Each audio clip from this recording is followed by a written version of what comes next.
Doctor said Townsend. No, nobody's that good.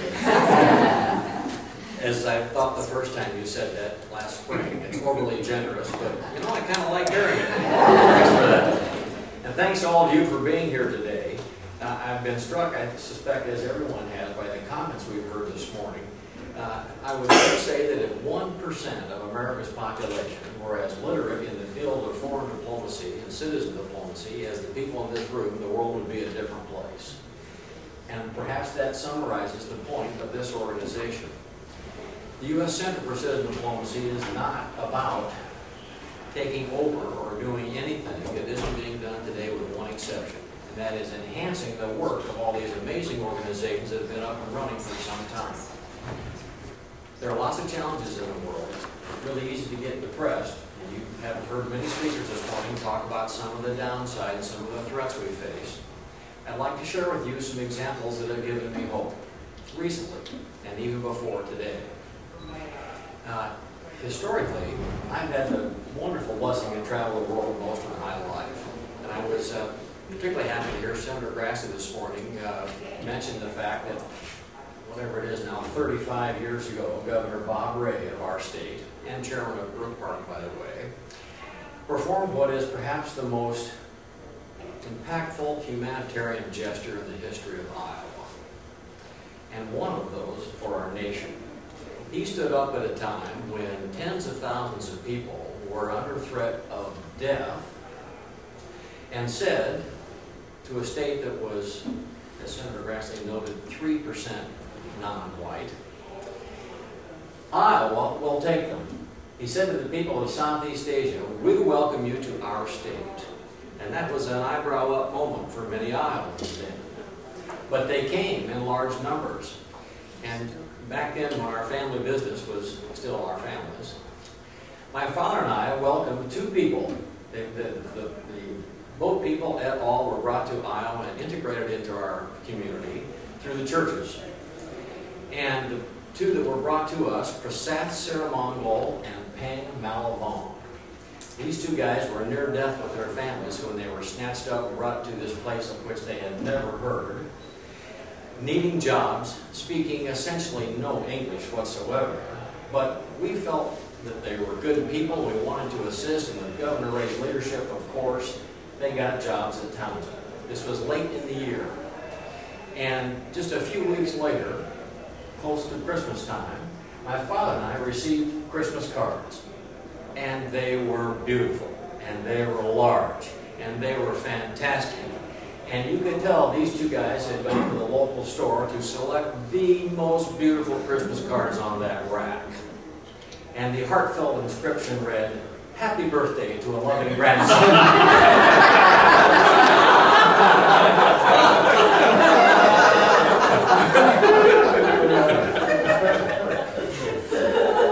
What did that do to our hearts?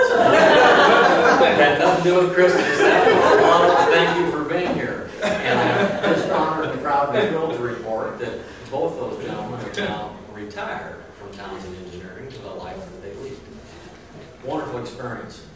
Okay, coming closer to the present. Are any of you here familiar with the organization called FIRST? FIRST is an acronym meaning for Inspiration and Recognition in Science and Technology. It's, in effect, a high school robotics competition founded just a few years ago by Dean Kamen of DECA, there's a nodding head, and a guy named Woody Flowers, who's in the engineering department at MIT. I'd never heard of it 8 months ago. But from a friend of mine in Boston, I got invited to the regionals in Boston and then the finals in Atlanta. And this entire organization sets off to become a learning counterpart to the emphasis in sports in our nation, and indeed around the world. They make the point, respectfully, that as much as we all like sports, I certainly do, the great as Michael Jordan is, he's probably not going to save the world. It's the people that have what's going on in here that have a chance to impact the future of humanity, and they go about their business to do this through the FIRST competitions. It began very, very small. Today they have teams from every state in the nation and somewhere around a dozen other countries. And I attended, not really knowing what it would be, and it's very difficult to explain if you haven't experienced it. but tens of thousands of people filled the Georgia Dome in Atlanta 1 week after the Final Four to celebrate these children and their accomplishments. And the attitude of the day throughout the first competition is gracious professionalism. The #1 award that can be given is not for winning a robotics competition. It's for involving as many people in your community. It's getting as many people to visit as possible, the schools, the professionals, the corporations, the fire department, the police department, the city council, as many people as you get involved and bring to the event or support the event. That is who wins the top prize. And in the pits, as it were, behind the stage, when people have a problem, there is an announcer who says, Team 365 needs a 5/16 Allen wrench. And the first person to get it to them gets a point towards the prize. Gracious professionalism. It's not about competing with one another. It's about working together for a better group outcome. And I'm standing there watching. I met Woody Flowers at the beginning of the event, and he said, "Nice to meet you. I'm glad you're excited. By the time you leave here today, you'll have tears in your eyes." I thought he was joking. He wasn't. It's an absolute fact. I reflected after the fact. This looks like the United Nations at work. Every color and culture and gender and point of view on earth was down on that floor. The only thing you really didn't see were the big, strong guys. But other than that, you could not describe a type of human being that wasn't in attendance learning gracious professionalism and how to cooperate for the common good. I thought first was a great thing, and since I've gotten back, it's another thing that I chose to do in our state is help advance the first competition. Iowa has the potential to be the first state in the union with first teams from every high school in our state. That's not accomplished yet, but we're on the road to that. Okay, even more recently, just last week, I was honored to be invited to what I suspect many of you are recognize, the Clinton Global Initiative in New York City, CGI. I was not particularly familiar with CGI, but here again, literally, it is the United Nations. They specifically timed it to coincide with the opening of the General Assembly.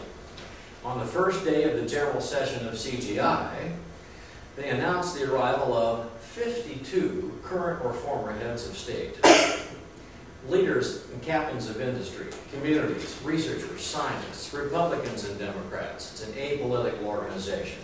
And for 3 days, I listened and participated as these people got to describe the challenges facing the world. There were 3 prime that were supposed to be the focus of the general sessions and the breakout so-called working sessions. Health, education. You were there. Were you there? I was there. I hope I tell the story right. Education and climate change. We'll see if you came away with the same impression I did. I only went to the climate change breakout session, so I'm sure there was talk about education and health as well.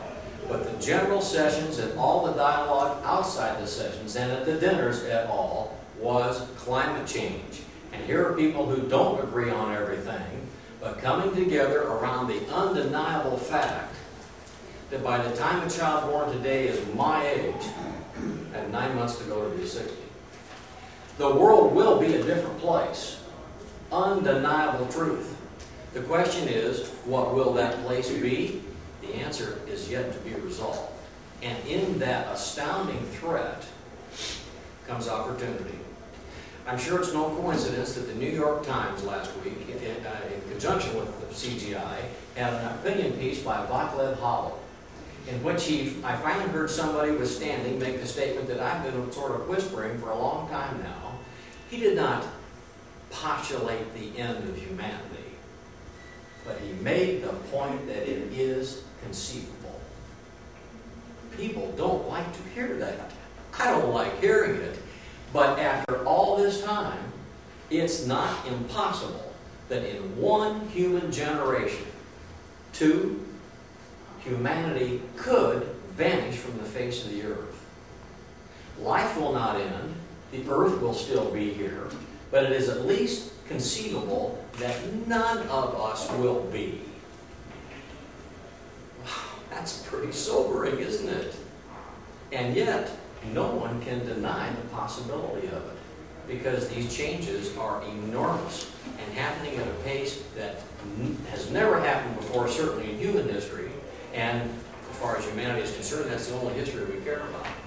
So, it certainly got people's attention. Now, what can be done about it? And that's one of the major points of Clinton Global Initiative, is to put ideas together with resources. Find ways that people can come together to make a difference.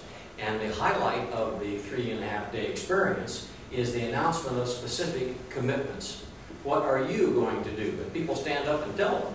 And they get together as teams and stand up and announce to the audience and then announce to the world. Here's my final example. It's 5 minutes fast, right? Okay. Here's my final example of what citizen diplomacy can do. What I'm about to describe came as a surprise to me. But it's wonderful, I'm thrilled. And a few of you may have actually seen the announcement. Let me go back, I need to go back to 1996. I naively spent 1 month in Rwanda.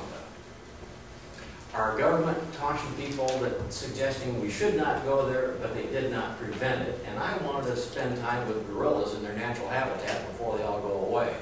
So I sort of blindly wandered in, myself, a photographer, and a guide. And I suspect you know what I found. Oh my gosh. Africa has trouble. Sure, Africa has trouble. Africa always has trouble. And I sort of just went over there. Rwanda had a little extra trouble. Astounding, indescribable trouble. All right.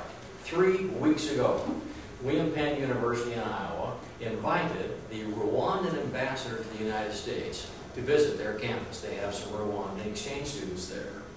As a part of their visit, first ever, to Iowa, having no concept whatever that Iowa was in any way, came to visit Great Ape Trust of Iowa, where we study the cognitive abilities of great apes. Science at Great Ape Trust seeks to understand the origins and future of culture, language, tools, and intelligence. And they had a good experience. They got to communicate with some bonobos. That evening, Ambassador James Kimonyo and his delegation came to my home for dinner with the Great Ape Trust scientists. And we discussed my time in Rwanda and how they have responded to it since then. And as a result of one visit and one dinner on the same day, I got invited to meet his president, Paul Kagame. Today's Thursday. This was last Tuesday in New York City. We happened to be in the same hotel. James Kimonyo came to see me. What are we going to talk about with my president, His Excellency? Well, I had some thoughts. And we went up to his room and through the security and met with President Kagame, James, the president, a guy named David Hambara, and myself. I suggested a way that Earth Park and Great Ape Trust might be able to collaborate in Rwanda and assist. We'd like to have a field station there. We'd like to focus on reforestation and great ape conservation. And wouldn't it be cool, Mr. President, if you could set aside a new park in perpetuity with no logging, where we would help humanity learn to live in harmony with the rest of life that supports us. 2 days later, a week ago today, President Kagame and President Bill Clinton announced it to the world.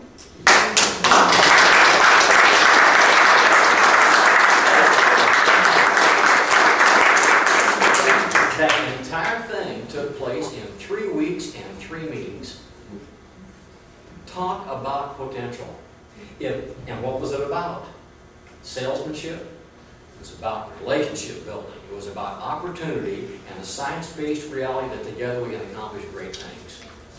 If you will help us, that same approach can be delivered to our United States Congress. Everybody's talked today about money. We need to go together to get more money. But the relationship building is key and first among those needs. I have great confidence that all of us together will deliver an impact through citizen diplomacy that can change this world in time to save it.